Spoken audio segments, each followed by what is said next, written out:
The Get On Living Safely campaign is sponsoring this podcast to remind you to keep your spending in the community. Supporting local businesses keeps food on the table for our friends and neighbors.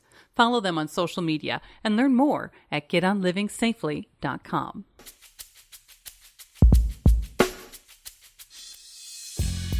We got to talk with Philip of Waletzko Primitive Craft, a small family business owned and operated by Philip and Alicia in the Driftless region of southwest Wisconsin. We chat about hand-carved wooden spoons, the process from start to finish, and what's next for the woodworker. You can find more conversations on our website, lacrosselocal.com. I'm Amy. And I'm Brent. And this is Lacrosse Local. So I'm Philip Waletzko. I was born in Will River, Minnesota, so I am a transplant to La Crosse, Wisconsin after college. So I moved here around 2008 and with my wife because she was offered a job out of college here at Gunderson. So what led you to woodworking? So when I was younger, one of my neighbors was a wood carver and I kind of wanted to learn how to wood carve. He did boots and carved wooden boots and carved gnomes, if I remember correctly. And I thought it was interesting and something fun I'd like to try. So I started a little bit then. I was also in the Boy Scouts at a time, so I kind of used that as a springboard to do my wood carving merit badge. And then was I 16 or 17? I had a pretty good cut. I cut myself really well. It was like 7 stitches in my thumb, and it took a while to heal because I was young and I'm like, I'll heal great. And I did slow down. So then after that, I put down all my carving stuff for a long time, very long time, until, my first daughter was born and we had made the decision that I would stay home with her. And I was like, ooh, I should find something to do a little bit on the side if things get slow in the house. So then, boots and gnomes are cool, but we don't need more knickknacks around the house to dust. So then I kind of got into spoon carving, and it slowly snowballed from there. It was like a couple years later, I was sitting around in the late summer, and I had finished a spoon, and I had looked at Mrs. W, and I said, like, oh, this is like actually looks nice. And I was like, oh, I think I could sell this. And she was kind of, was like, okay, give it a go. There was the maker's market in town, and those ladies were really patient with me to let me get all my stuff in an order and together. And it was my first experience in selling stuff. So your work, as you said, is functional hand-carved wooden spoons and a few other items. You reference reclaimed wood. Why is that important to you? It's a mixture of both. I meet some people once in a while, and they let me come out, and they might be doing, they wouldn't call it a stewardship, but they might be doing a little bit of land management, trying to reduce certain species of trees because they want others to come in. So that gives me the opportunity to come in and say, get a nice birch tree or something once in a while to work with. Once in a while someone gets a blowdown, like a farmer or something. And, I might get a reclaimed cherry tree there that might have just been pushed off to the side of the field and left to sit and rot, which, in the end of things isn't the end of the world either. But it gives me the opportunity to make something from that. A big portion of it is I started getting old apple wood from Van Linn Orchards up in La Crescent. And, it's kind of fun to take. It's hard and it's very labor intensive, but it's fun to go up there. He's been really good about, letting me know when he has trees pulled up in a big pile, and I can come to that pile and I can just start going with my chainsaw, and I might be out there, 3 hours, and I'll have a huge stack of wood in the back. This is all just heavily used apple wood. I mean, when I knew nothing about orchards, and I've slowly been learning more and more about the process of raising the trees and growing the apples as I've been doing more work with the apple wood. But then it's fun to take this tree that's reached its lifespan of productivity at the orchard. It gets pulled up, it's going to be replaced. It's lived a hard life. It's, it's apples every year. It's, windstorms, hail, everything. And then it gets this last chance possibly to make a spoon. And a lot of it is I have this big pile of wood in the back of my truck, and I come home, I pile it up. And as I work through it and I break it down into carvable chunks, maybe 25% of what I hauled home doesn't end up on my firewood pile. It's still usable, carvable wood. And it's kind of fun to take that tree that's, given so much already has been bared fruit, and give it a second chance to still, be in someone's kitchen and be used and look real nice, sitting in their utensil bowl. So looking at some of your work on Instagram and your website, what is the process in starting like a new spoon? Looks like you drew directly on the wood and then kind of just flesh that out and it comes to life, or how does that go about? Yeah. So then I usually start with, I'll start with a log. I usually kind of go on thinking I have about 3 links I like to cut stuff down with when I start breaking it down. And a lot of it ends up being is you look at the wood and you try to find nice clean lines, not a lot of knots or branches off of it. But, especially with applewood, that is about the most difficult thing ever to find. You're looking through it, a lot of it will have stress cracks through the wood. You can see as a little bit of the moisture starts to leave the tree, which makes it unusable, like it'll crack if that can't be carved out. You end up with the big log and then you split it into sections. So this would usually get split in half. And then when I have that half section, you'll look at it and you'll kind of see the width of it and the depth of it. And then a lot of what I do is I have pre-made patterns, and I actually didn't have my plastic patterns here, cardboard patterns.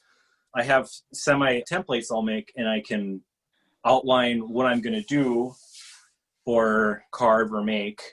And then I grab a hatchet and I'll start to hew away the wood, not slowly, but, big chunks, breaking it down, making it smaller until I have smaller piece of wood that starts to resemble the shape of the spoon, but it's not quite there. And then I'll draw my spoon on it again. And then I'll take my hatchet and I'll go a little bit slower and I'll hew out the shape of the spoon a lot more pronounced. So I'll cut in on the sides of it. The bend at the end of the spoon, we call that the crank. And, I'll take a saw and I'll cut a relief cut and I'll start to work in the crank of the spoon. I'll start to work in the back of the bowl of the spoon, giving its overall general look. Once I'm all done with the axe work, I'll usually throw it in a plastic bag. I kind of like to work through and do a bunch of stuff, throw it in a bag, and then depending on the weather, I'll just leave it sit in my garage, or I'll throw it in our chest freezer if there's space in there and let it just sit so it'll stay wet. The moist wood right away is easier to work with because as it dries, it gets harder, and then it just, it means you're just sharpening your tools more often and you can't carve it as efficiently. Once I'm done with the axe bit of work, I come down into my basement and I have set up my spoon mule. It's basically kind of like a shave horse, except it's got a set of jaws. You open with your legs, you spread your legs out, and the jaws will pinch the side of the spoon. I have a couple draw knives, and I'll use the draw knives because it's an efficient way to whittle away a lot more of the material from the spoon to slowly work it down to become more of a finished product. It's still quite rough. At this point, I'll actually break out, and I have quite a few knives. I'll use these to scoop out the bowl of the spoon to give it its depth and its overall look for cooking, and the knives to just round the edges, finish things off. And then I'll let it dry. It almost looks like a finished spoon, but it's not quite there. So then you let it dry, and once it's dried, and you can put the finishing touches on it. I don't sand anything. When I first started, I would sand. Now everything I do is finished. It's a knife finish to make it, just have that look and the feel that I think it'll make it a nice end product. And then I oil it and it's done. That's awesome. You probably learned a whole bunch about spoons. Like, what's your biggest seller? When I think about spoons, when I'm cooking, and I cook a lot, there's the traditional ladle, maybe some ones for a salad or something like that, but I'm pretty much lost after that. How many different varieties do you make? So I make a few eating spoons. The culture to eat with a wood spoon is just not there anymore. It has a little different feel. Most people buy those for using and to do small hors d'oeuvres or something to serve stuff. Making eating spoons is fun. It's like a real fine finesse carving, but people really don't buy that a lot.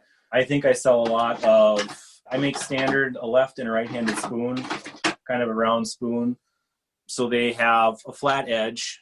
It's really quite a big edge, but when you think of your grandma cooking in the same cast iron pan with the same wooden spoon year after year, and that round spoon starts a little flat spot from using it over and over again. So we call this pre-worn, even though it's carved to have a nice flat spot for scraping the bottom of the pan. But this is what I usually sell a lot of. A simple round spoon that's either left or right with a flat front to it for cooking. I really like just making just a real simple plain spoon. I'm not too big on doing ornate things. I want someone to pick up my product and go like, oh, this looks wonderful.